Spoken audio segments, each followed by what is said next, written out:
नमस्कार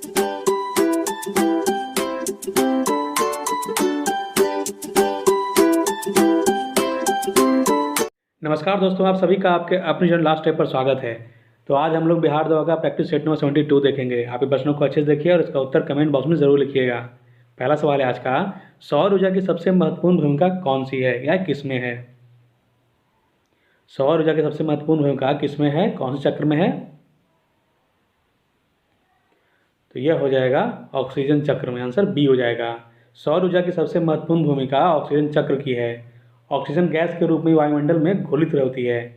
जंतु ऑक्सीजन को ग्रहण कर CO2 छोड़ते हैं, जिसे पौधे प्रकाश संश्लेषण की क्रिया द्वारा ग्रहण करके सूर्य की उपस्थिति में ऑक्सीजन में परिवर्तन करते रहते हैं, जिससे संतुलन जो है वह बना रहता है।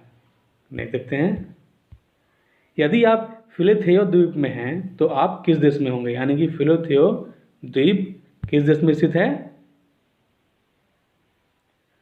फिलेथेओ द्वीप किस देश में स्थित है? इसका आंसर हो जाएगा सी, यानी कि यह मालदीव में है। नेक्स्ट क्वेश्चन है, चित्रगुप्त स्वामी मंदिर, जिसे चित्रगुप्त का एकमात्र मंदिर माना जाता है, वह कहाँ स्थित है? चित्रगुप्त स्वामी मंदिर, जिसे चित्रगुप्त का एकमात्र मंदिर माना जाता है, वह कहाँ स्थित है? तो वह उज्जैन में स्थित है। कायस्थों के आराध्य देवता चित्रगुप्त का एकमात्र मंदिर उज्जैन में स्थित है। इस मंदिर को चित्रगुप्त स्वामी मंदिर के नाम से भी जाना जाता है। प्राचीन मालवा क्षेत्र में स्थित अवंती की राजधानी उज्जैनी की पहचान उज्जैन से की जाती है। संस्कृत साहित्य में इस नगर के कुछ अन्य नाम जैसे कि विशाला, भोगवती, हिरण्यवती, पद्मावती आदि मिलते हैं। बुद्ध के समय यहाँ का शासक प्रद्योत था। नेक्स्ट है, भारत का ध्वज गीत के रचयिता हैं। भारत का ध्वज गीत के रचयिता कौन है इनमें से?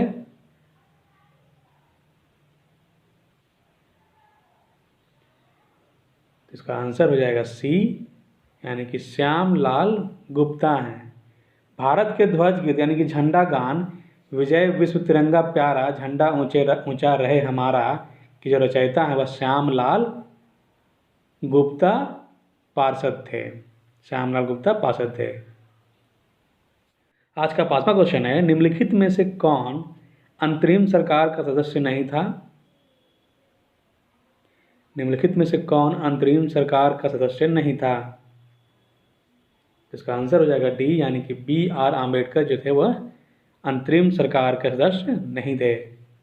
2 सितंबर 1946 को कैबिनेट मिशन योजना के अंतर्गत पंडित जवाहरलाल नेहरू के नेतृत्व में 14 सदस्यीय अंतरिम सरकार का गठन हुआ था। इसमें डॉक्टर BR आम्बेडकर शामिल नहीं थे।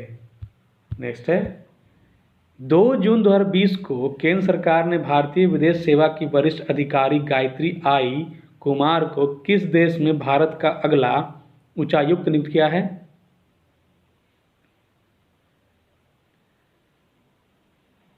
आज का 6ठा क्वेश्चन है, 2 जून 2020 को केंद्र सरकार ने भारतीय विदेश सेवा की वरिष्ठ अधिकारी गायत्री आई कुमार को किस देश में भारत का अगला उच्चायुक्त नियुक्त किया है? तो इसका आंसर हो जाएगा बी, यानी कि यूनाइटेड किंगडम। नेक्स्ट है, गोवा को महाराष्ट्र में विलय का विकल्प किस वर्ष दिया गया था? गोवा को महाराष्ट्र में विलय का विकल्प किस वर्ष दिया गया था? तो इसका आंसर हो जाएगा डी, यानी कि 1967 को। वर्ष 1967 में गोवा को महाराष्ट्र राज्य में विलय का विकल्प दिया गया था। वर्ष 1967 में वहां जनमत संग्रह हुआ और गोवा के लोगों ने केंद्र शासित प्रदेश के रूप में रहना पसंद किया। कालांतर में 30 मई 1987 को गोवा को पूर्ण राज्य का दर्जा दे दिया गया और इस प्रकार गोवा भारतीय गणराज्य का 25वां राज्य बना। अगला देखते हैं, निम्नलिखित में से किस राज्य में राष्ट्रीय राजमार्गों की सर्वाधिक लंबाई पाई जाती है? निम्नलिखित में से किस राज्य में राष्ट्रीय राजमार्गों की सर्वाधिक लंबाई पाई जाती है? तो वह पाई जाती है उत्तर प्रदेश में। राष्ट्रीय राजमार्ग प्राधिकरण यानी कि NHAI के अनुसार वर्तमान राजमार्गों की सर्वाधिक लंबाई वाला राज्य उत्तर प्रदेश, जो कि 8,483 किलोमीटर है। आज का 9वां क्वेश्चन है, निम्नलिखित में से कौन संसार की सबसे बड़ी पोतवाहक नहर है? इनमें से कौन संसार का यानी कि दुनिया का सबसे बड़ा पोतवाहक नहर है? तो इसका आंसर हो जाएगा डी, यानी कि वह है सुएज नहर। सुएज नहर विश्व की सबसे बड़ी जहाजी नहर है जो भूमध्य सागर को लाल सागर से जोड़ती है। इस नहर को बनाने में फ्रांसीसी इंजीनियर फर्डिनेंड की महत्वपूर्ण भूमिका थी। यह नहर 164 किलोमीटर है, 164 किलोमीटर लंबी है। यह संसार की सबसे बड़ी पोतवाहक नहर है।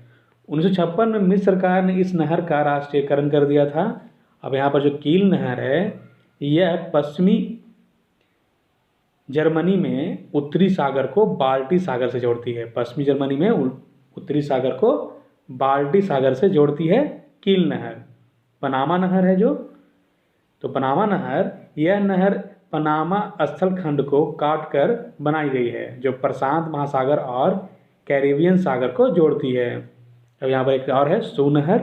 तो यह नहर उत्तरी अमेरिका की सुपीरियर झील को हारोरन झील से मिलाती है। नेक्स्ट है, निम्नलिखित में से कौन सा भारत में भूमि सुधार का हिस्सा नहीं है? निम्नलिखित में से कौन भारत में भूमि सुधार का हिस्सा नहीं है? तो इसका आंसर हो जाएगा डी, यानी कि बहुफसली योजना। बहुफसली योजना के अतिरिक्त काश्तकारी सुधार, जमींदारी प्रथा और उन्मूलन और भूमि जोतों की अधिकतम सीमा का पर्यावरण भारत में भूमि सुधार का हिस्सा है। यानी कि ये तीनों जो हैं वह भूमि सुधार का हिस्सा है, लेकिन बहुफसली योजना नहीं है। आज का 11वां क्वेश्चन है, भारतीय संविधान में राज्य के नीति निर्देशक तत्वों की संकल्पना किस देश की संविधान पर आधारित है? भारतीय संविधान में राज्य के नीति निर्देशक तत्वों की संकल्पना किस देश की संविधान पर आधारित है? तो यह है आयरलैंड। आंसर इसका बी हो जाएगा। राज्य के नीति निर्देशक तत्व भाग 4 में वर्णित हैं। आयरलैंड के संविधान से इसे अनुसरित किया गया है। यह संविधान में अनुच्छेद 36 से 51 तक वर्णित है। इसके अलावा राष्ट्रपति के निर्वाचन की पद्धति, राज्यसभा के कुछ सदस्यों का मनोनयन आदि को भी हमारे संविधान एवं आयरलैंड के संविधान से ग्रहण किया गया है। नेक्स्ट है, मदुरई शहर किस नदी के तट पर है? मदुरई शहर जो है वह किस नदी तट पर है? तो मदुरई जो शहर है वह है वगाई नदी पर, वगाई नदी पर। नेक्स्ट है, भारतीय संविधान के अनुसार कितनी भाषाओं को कार्यालयी भाषा का दर्जा दिया गया है?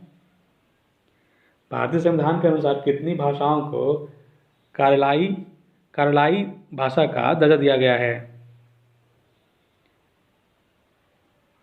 तो इसका आंसर हो जाएगा सी, यानी कि 22 भाषाओं को। 92वें संविधान संशोधन 2003 से पूर्व संविधान की 8वीं अनुसूची में शामिल भाषाओं की संख्या 18 थी, जो इस संशोधन के बाद वर्तमान में 22 हो गई है। नेक्स्ट देख लेते हैं, होम रूल लीग आंदोलन सर्वप्रथम किसने प्रारंभ किया? होम रूल लीग आंदोलन सर्वप्रथम इनमें से किसने प्रारंभ किया था? तो यह किया गया था एनी बेसेंट के द्वारा। आंसर इसका ए हो जाएगा। एनी बेसेंट का जन्म 1847 में लंदन में हुआ था। 1867 में अपने दुखद वैवाहिक जीवन की समाप्ति के बाद वे परिवर्तनशील प्रयासों में रुचि लेने लगी। वे ब्रिटिश उग्र सुधारवादी एवं फेबियन समाजवादी आंदोलन से जुड़ गए। उनके सहयोगियों में Bradley, Sidney Webb, George Bernard Shaw और ग्राहम वेलेस जैसे व्यक्ति शामिल थे। 1914 में श्रीमती एनी बेसेंट पूर्णतः शैक्षणिक, सामाजिक एवं धार्मिक कार्यकलापों से अपनी दिशा बदलकर राजनीति की ओर मुड़ी और उसी वर्ष उन्होंने कांग्रेस में शामिल होकर भारतीय राजनीति में प्रवेश किया, जिसका स्पष्ट लक्ष्य था आंग्ल भारतीय संबंधों को प्रगाढ़ बनाना। वे साम्राज्य की बहुत बड़ी हमदर्द थीं इसलिए बढ़ते भारतीय असंतोष और क्रांतिकारी गतिविधियों के प्रसार को देखते हुए उन्होंने यह उचित समझा कि इस असंतोष से निकास की वैधानिक व्यवस्था की जाए और उन्होंने ब्रिटिश शासकों से भारत को स्वराज दे देने की अपील की ताकि संघर्ष की स्थिति टल जाए और आंग्ल भारतीय संबंध मजबूत बन सके। ध्यातव्य है कि होम रूल लीग आंदोलन सर्वप्रथम एनी बेसेंट ने ही प्रारंभ किया था, किंतु होम रूल लीग की स्थापना पहले बाल गंगाधर तिलक ने 28 अप्रैल 1916 को की थी, जबकि एनी बेसेंट ने अपनी होम रूल लीग की स्थापना 3 दिसंबर 1916 को की थी। नेक्स्ट देख लेते हैं। निम्नलिखित में से किस भारतीय अमेरिकी को 2020 महान आप्रवासियों के पुरस्कार से सम्मानित किया गया है? निम्नलिखित में से किस भारतीय अमेरिकी को 2020 महान आप प्रवासियों के पुरस्कार से सम्मानित किया गया है? तो यह किया गया था ए और बी दोनों को, यानी कि राज चेट्टी और सिद्धार्थ मुखर्जी को। नेक्स्ट है, दूध का धवल रंग निम्नलिखित में से किसकी उपस्थिति के कारण है? दूध का धवल रंग निम्नलिखित में से किसकी उपस्थिति के कारण है? तो इसका आंसर जो हो जाएगा वो जाएगा डी, यानी कि कैसिन।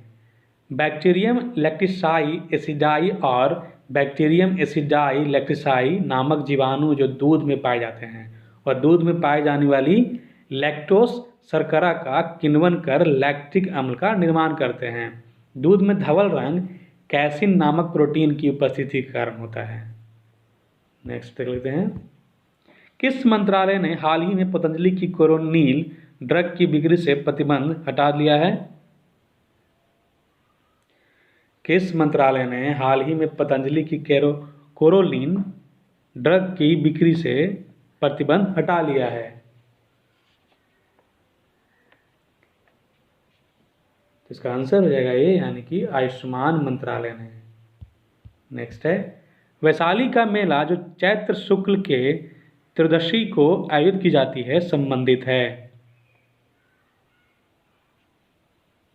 वैशाली का मेला जो चैत्र शुक्ल के त्रयोदशी को आयोजित की जाती है किससे संबंधित है?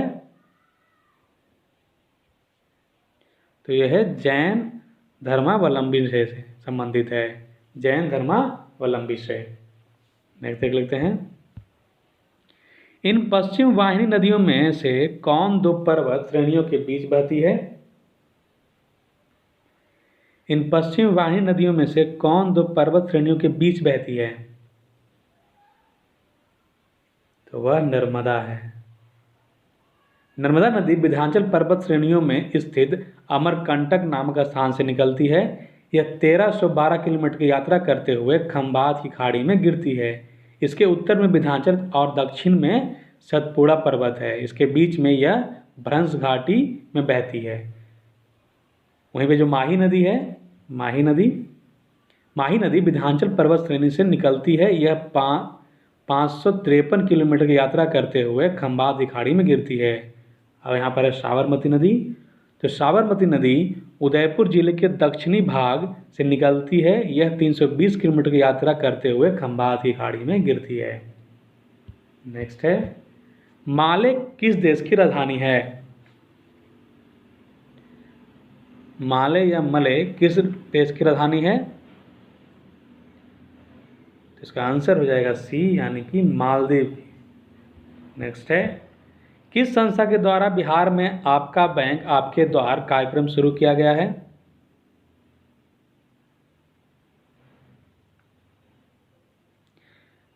किस संस्था के द्वारा बिहार में आपका बैंक आपके द्वार कार्यक्रम शुरू किया गया है? तो यह किया गया है डाक विभाग के द्वारा।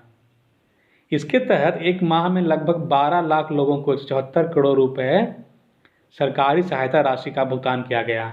अगर किसी खाताधारी का दूसरे बैंक में अकाउंट है तो भी इस प्रणाली के द्वारा उसे भुगतान किया जा रहा है। इस योजना में 10,500 डाक कर्मियों को लगाया गया है। नेक्स्ट देख लेते हैं। निम्नलिखित में से कौन सा अर्थव्यवस्था में जनसंख्या वृद्धि का प्रतिकूल प्रभाव नहीं है। निम्नलिखित में से कौन सा अर्थव्यवस्था में जनसंख्या वृद्धि का प्रतिकूल प्रभाव नहीं है? तो वह है कार्यकारी जनसंख्या के आकार में वृद्धि। अनाजों की प्रति व्यक्ति उपलब्धता में कमी, बढ़ती बेरोजगारी और जोतों के आकार में कमी आई है। अर्थव्यवस्था में जनसंख्या वृद्धि का प्रतिकूल प्रभाव के अंतर्गत आते हैं, यानी कि जोतों के आकार में कमी, बढ़ती बेरोजगारी और अनाजों की प्रति व्यक्ति उपलब्धता में कमी जो है वह जनसंख्या वृद्धि का प्रतिकूल प्रभाव है, लेकिन कार्यकारी जनसंख्या के आकार में वृद्धि ये जो है जनसंख्या वृद्धि का प्रतिकूल प्रभाव नहीं है। नेक्स्ट है, भारतीय संविधान के निम्नांकित अनुच्छेदों में से कौन भिन्न वर्ग में आता है? भारतीय संविधान के निम्नांकित अनुच्छेदों में से कौन भिन्न वर्ग में आता है?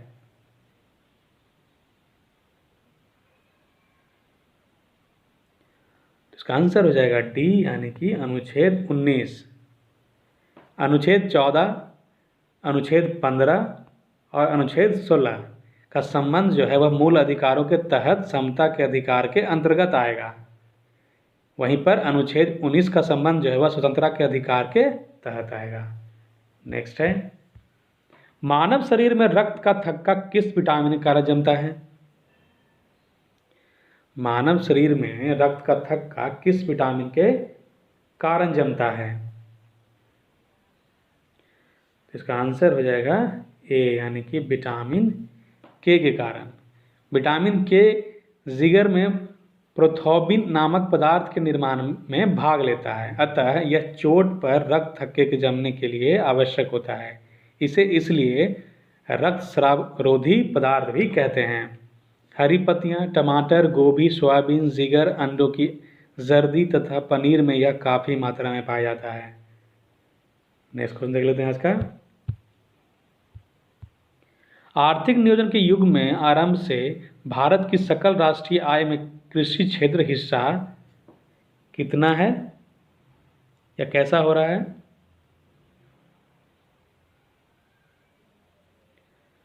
आर्थिक नियोजन के युग में आरंभ से भारत की सकल राष्ट्रीय आय में कृषि क्षेत्र का हिस्सा किस प्रकार से अभी व्यवस्थित है या चल रहा है? किस प्रकार चल रहा है अभी? तो इसका आंसर हो जाएगा सी, पहले बढ़ा फिर कम हुआ है। नेक्स्ट देख लेते हैं क्वेश्चन इसका। स्वधारा योजना का संबंध है, स्वधारा योजना का संबंध किससे है?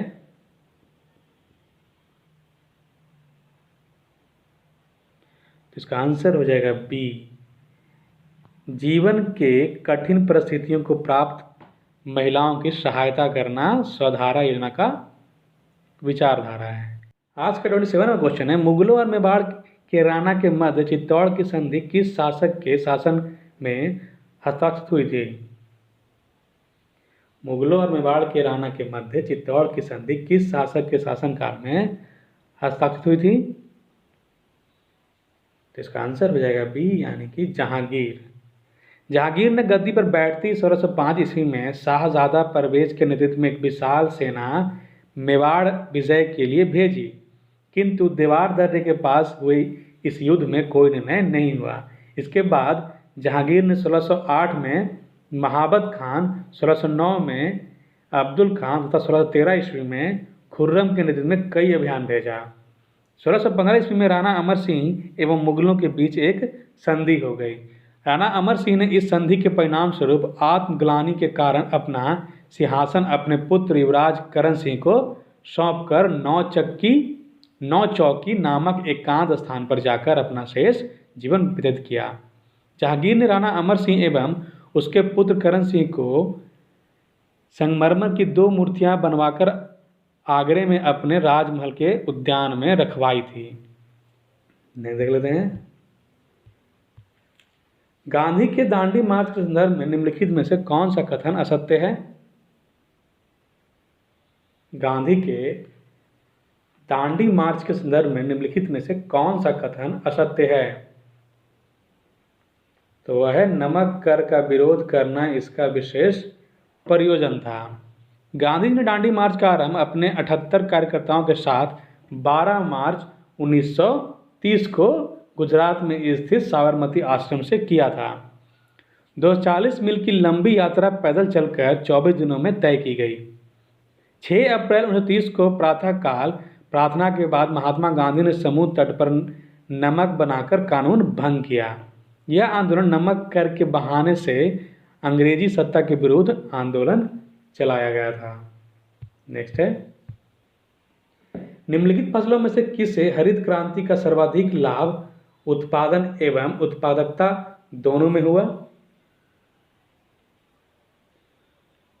निम्नलिखित फसलों में से किसे हरित क्रांति का सर्वाधिक लाभ उत्पादन एवं उत्पादकता दोनों में हुआ? इसका आंसर हो जाएगा डी, यानी कि गेहूं। भारत में हरित क्रांति का प्रारंभ 1966 ईस्वी से माना जाता है। नई रणनीति के परिणाम स्वरूप कृषि उत्पादन में सामान्यतः गेहूं और चावल के उत्पादन में विशिष्ट रूप से वृद्धि आई, पर सबसे अधिक वृद्धि गेहूं के उत्पादन में देखी गई। चावल का उत्पादन 1960 से 61 में 35 मिलियन टन से बढ़कर 83 मिलियन टन हो गया। गेहूं का उत्पादन 1960 से 61 में 11 मिलियन टन से बढ़कर 66 मिलियन टन हो गया। हरित क्रांति का प्रभाव गेहूं पर अधिक केंद्रित रहा। आज का 30वां क्वेश्चन है, सूर्य की ऊर्जा उत्पन्न होती है। सूर्य की ऊर्जा किस प्रकार से उत्पन्न होती है, किसके द्वारा उत्पन्न होती है? तो हो जाएगा इसका आंसर नाभिकीय संलयन द्वारा। सूर्य की ऊर्जा उत्पन्न होती है नाभिकीय संलयन के द्वारा होती है। नेक्स्ट है, प्रकाशीय सजावट तथा विज्ञापन के लिए विसर्जन नलिकाओं में प्रयुक्त होने वाली गैस है। प्रकाशीय सजावट तथा विज्ञापन के लिए विसर्जन नलिकाओं में प्रयुक्त होने वाली गैस कौन सी है? तो यह नियॉन है, आंसर डी हो जाएगा। नेक्स्ट है, निम्नलिखित में से कौन सी जनसंख्या के व्यावसायिक ढांचे को व्यक्त करता है? निम्नलिखित में से कौन जनसंख्या के व्यावसायिक ढांचे को व्यक्त करता है?